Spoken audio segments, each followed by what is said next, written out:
a listen. Other than Brunson, because we know he's going to step up. Who are you predicting will step up to help him most for the Knicks? Cat and OG.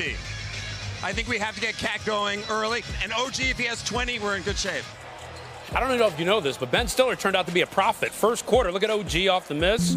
Karl Anthony Towns gets it, got it, good from 3. Knicks up 21-16. Let's take it to the second. Knicks up 11.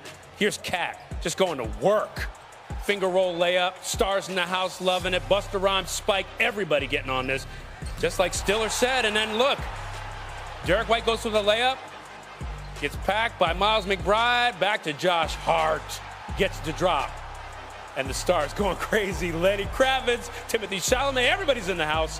What a sequence by the Knicks. Kernan, great defense and the offense. Knicks up 20, their largest lead in the postseason with the Celtics season on the line. They are folding. Third quarter, Knicks up big. Hart to Anunoby on the wing. The triple. Yep. Knicks tack on 3. Very next Knicks possession. Off the miss 3. Hart hustling in for the board. What are you going to do with it? Give it to Anunoby.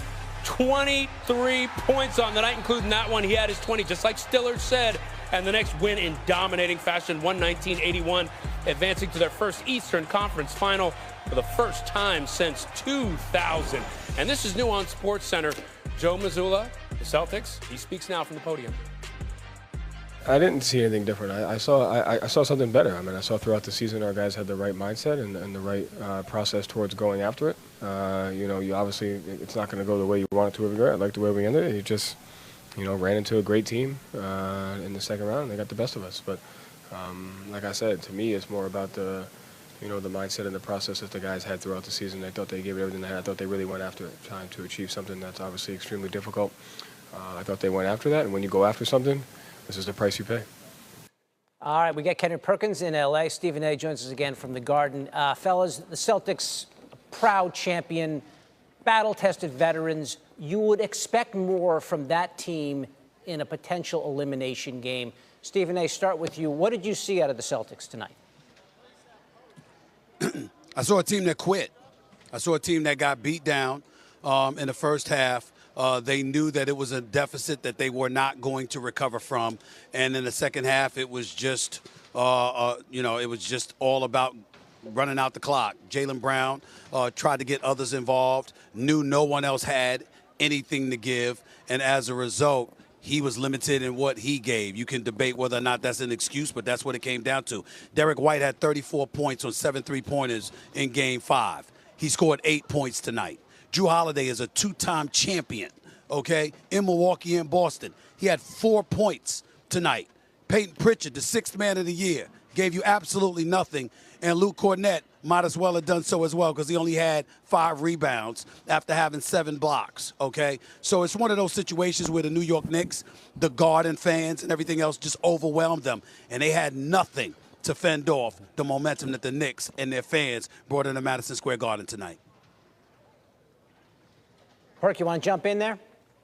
Absolutely, I do. This was all about the New York Knicks, and this was the most complete win of their postseason for us, them playing both ends of the floor. All season long, all postseason long, everybody kept wondering and saying, this is not a Tom Thibodeau-led team. Tonight it was, and it started with their defensive impact. I thought they got into the Celtics. They contested every shot. They closed out with a purpose. They rebounded at a high level. They got every 50-50 ball. Deuce McBride with a chase down block. OG Anunoby had 2 blocks, I believe it was, in the first quarter. Mitchell Robinson, Karl Anthony Towns defensively was spectacular. And what I saw a Tom Thibodeau challenge his team after they got smoked in Game 5, and that team responded in great fashion. We haven't seen this version of the Knicks all postseason long. Not a Knicks that competed the way that they did tonight defensively. They did a hell of a job. Offensively, they shared the damn ball, and they set the tone by getting a big fella, Karl Anthony Towns, involved early. Because the one thing we know is egos with certain players that you have to feed their ego to get them going. And I thought the Knicks made it made it an emphasis that we're going to go out here, we're going to get Cat involved early in the offense because he's an emotional guy, and we're going to let his energy feed off the crowd in Madison Square Garden. We did not see anything like this all series from the Knicks. Even in their 3 previous wins in this series, they were down by double digits in all 3 of those games. Tonight, they were just incredible from start to finish. They blow out the champs. And now the Knicks move on to play the Pacers. Stephen A., we were talking about this a little bit earlier. Game 1, Wednesday, Knicks with home court in this series. How do these 2 teams match up? I think it's got 7 games written all over it. The Indiana Pacers aren't considered elite defensively, at least by some, but they're certainly big-time offensively. They can put points up in bunches, and they can get stops when they need to stop. They're a well-balanced team. You don't look at anybody on their squad and say superstar, but they are to be big-time respected. Halliburton can ball. I don't know anybody that's calling him overrated. He is not overrated. That brother can play. Miles Turner can play. Nembhard and Neesmith can play. Mathurin can play. They're well-balanced. They're exceptionally well coached by a champion in Rick Carlisle, and they have no problem going up against the New York Knicks. They may have lost 2 or 3 meetings against them in the regular season, but they don't have any problems going against the New York Knicks. So they have to show up. I think they're going to have to be more efficient offensively. I think they're going to have to be more consistent defensively in order to win this series. It's got 7 games written all over it, and I believe this series will come down to a Game 7 at Madison Square Garden for the right to go to the NBA Finals. Perk, who you got in this series? I got Knicks in 7. Perfect opportunity for the New York Knicks to get their lick back. Hell, the Knicks took the Pacers to 7 games last year, and Jalen Brunson, I believe, had a fractured thumb. You had Josh Hart, he had an abdominal strain. You had OG Anunoby, he was dealing with a hamstring issue. Now those guys are healthy.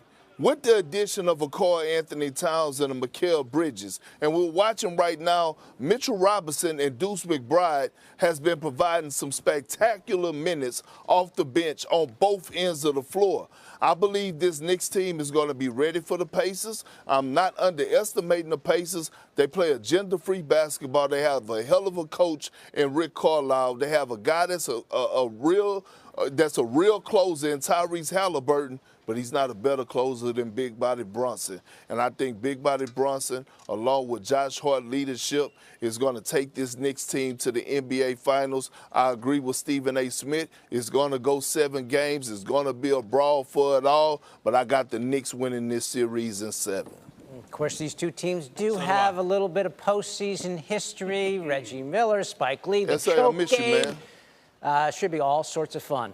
It gets started again on Wednesday. Stephen A. and Perk here with us I miss you, on man. SportsCenter. Well, I'll tell you what, speaking of that,